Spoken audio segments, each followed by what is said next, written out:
Hello बच्चों, स्वागत है आप सबका हमारे YouTube channel trust in excellence पर।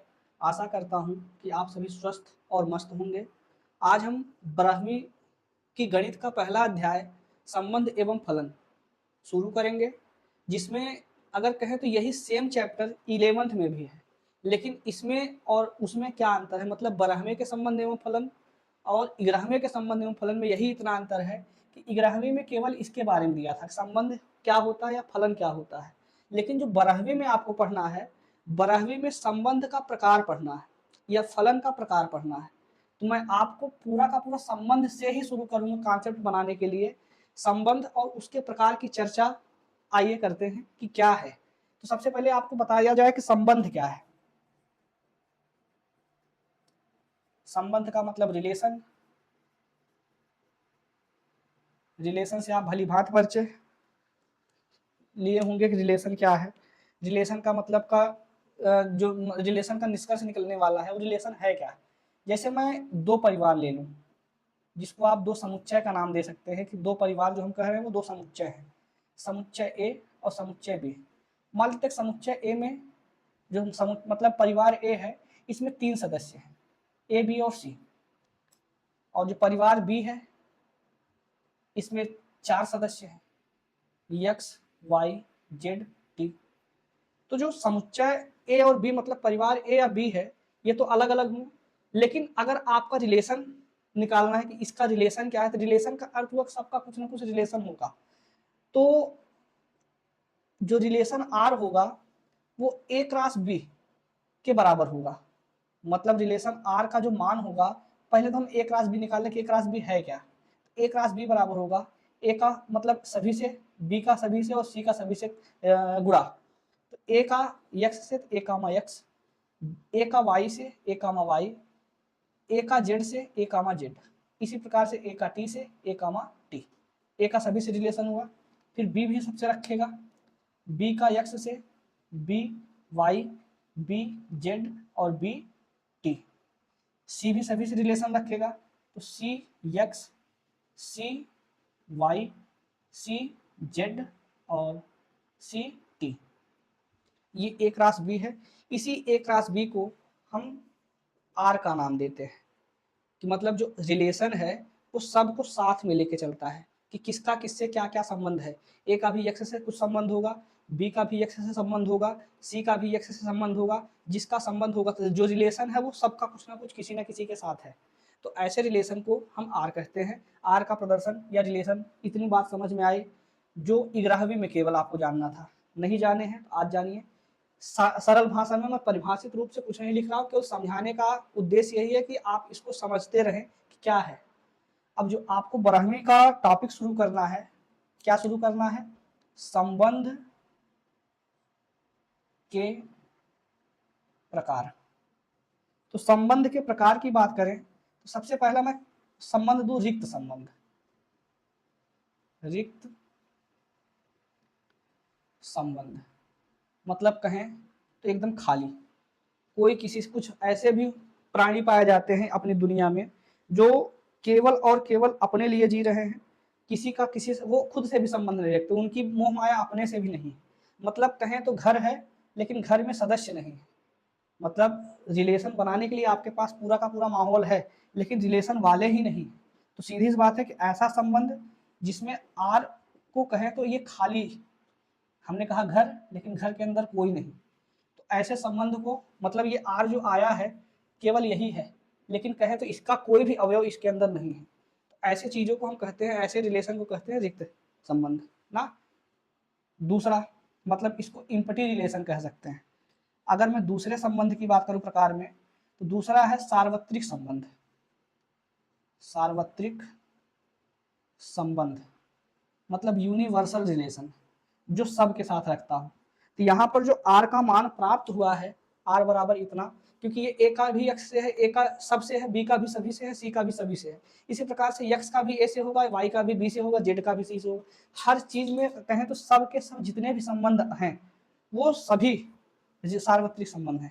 मतलब आर बराबर ये जो वैल्यू लिखी गई है इसके रूप में, ए और बी के रूप में, जितने भी अवयव ए के थे जितने भी अवयव बी के थे सब एक दूसरे से कनेक्टेड है, कोई कहीं से खाली नहीं है। तो ऐसे संबंध को कहते हैं सार्वत्रिक संबंध। ये दो तो, एक तो हमने खाली बताया, एक पूरा का पूरा भरा बताया। तो ये दो संबंध जो मेन आपको जो सीखना है, तीसरा जहां से सवाल आपको लगाने होते हैं, ज्यादा से ज्यादा सवाल आते हैं, वो है स्वतुल्य संबंध। स्वतुल्य संबंध जिसे कहते हैं रिफ्लेक्सिव रिलेशन। इसकी खासियत यह है कि ऐसा संबंध जो खुद से ही संबंध रखता हो, इसको कहीं और जाने की जरूरत नहीं होती, ये अपना संबंध अपने से ही रखता है, मतलब खुद के दायरे में सीमित है। जैसे मैं कहूं कि यदि कोई स्मॉल ए है जो कि समुच्चय ए से संबंधित है, कोई अवयव स्मॉल ए है जो किससे संबंधित है, कैपिटल ए से संबंधित है, तो ए कामा ए ऐसे दो अवयव होंगे जो आर के अंदर दिखाई देंगे। अगर दिखाई दे रहे हैं तो सतुल्य हैं, और नहीं दिखाई दिए तो सतुल्य नहीं है। मतलब कहें तो दोनों सेम दिखने चाहिए। अगर अलग अलग है तो रिलेशन स्वतुल्य नहीं होगा, और क्या होगा वो बात की बात है, लेकिन स्वतुल्य नहीं होगा। नंबर 4 बात करें, सममित संबंध। सममित संबंध जिसे सिमेट्रिक रिलेशन कहते हैं। SYMMETRIC, symmetric relation. सममित संबंध क्या होता है? तो सममित के लिए दो परिभाषा हम देखते हैं, मतलब दो अवयव लेते हैं। मान लेते हैं कि ए और बी दो व्यक्ति हैं जो कि ए से संबंध रखते हैं, मतलब ए के अंदर पाए जा रहे हैं, ए वाले घर में हैं। तो मैं अगर कहूं ए और बी आर से संबंधित हैं, मतलब ए बी संबंधित आर से संबंध रखता है, तो सममित कहता है कि अगर ए बी से रख रहा है तो बी ए से भी रखना चाहिए। मतलब कहूं अगर A B belongs to R है, तो ये इसको इंप्लाइज दैट कर दें, तो B comma A belongs to R होना चाहिए। ये अनिवार्य है, अगर ये है तो ये होना चाहिए, नहीं हो रहा है तो सममित नहीं होगा। इसका मतलब कि सममित होने का मूल मतलब कारण ये है, अगर ये सीधा है तो इसका उल्टा संबंध भी उससे होना चाहिए। अगर ए बी का भाई है तो बी ए का भी भाई हो, ए बी का दोस्त है तो बी ए का दोस्त हो। इस प्रकार से ऐसे संबंध का नाम होता है सममित संबंध। और पांचवे की बात करें,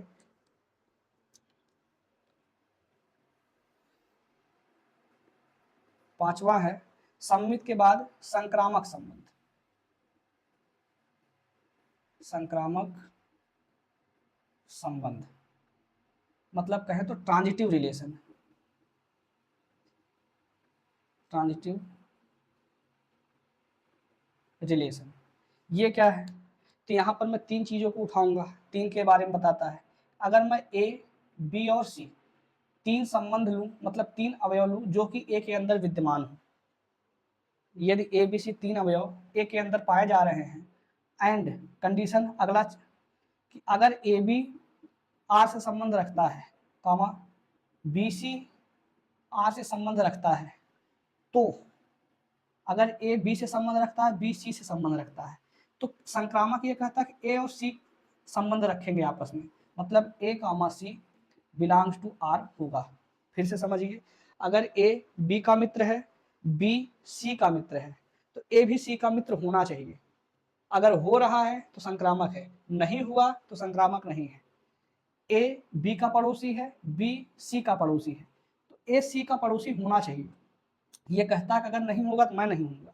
मतलब अगर ये संबंध इस प्रकार से है तो पहले का तीसरे से भी संबंध होना चाहिए। तो ऐसे संबंध को कहते हैं संक्रामक संबंध। अगला और लास्ट मतलब कहें तो तुल्यता संबंध। छठा है तुल्यता संबंध, इक्विवेलेंसी रिलेशन। ये क्या है? तो ये कुछ नई चीज नहीं है, ये तीसरे चौथे और पांचवे का मतलब मिश्रण है कि अगर कोई संबंध स्वतुल्य, सममित और संक्रामक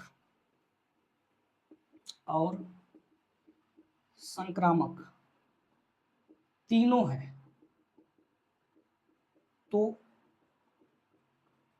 संबंध तुल्यता संबंध होगा। मतलब कि ये ज्ञात नहीं करना है, ये इन्हीं 3 के आधार पर अपने आप पता चल जाएगा कि अगर संबंध स्वतुल्य भी है, सममित भी है और संक्रामक तीनों है, अगर कोई एक भी ना हुआ तुल्यता नहीं होगा। तो मतलब तुल्यता संबंध अगर आपको ज्ञात करना है, संबंध को स्वतुल्य भी होना पड़ेगा, सममित भी होना पड़ेगा, संक्रामक भी होना पड़ेगा।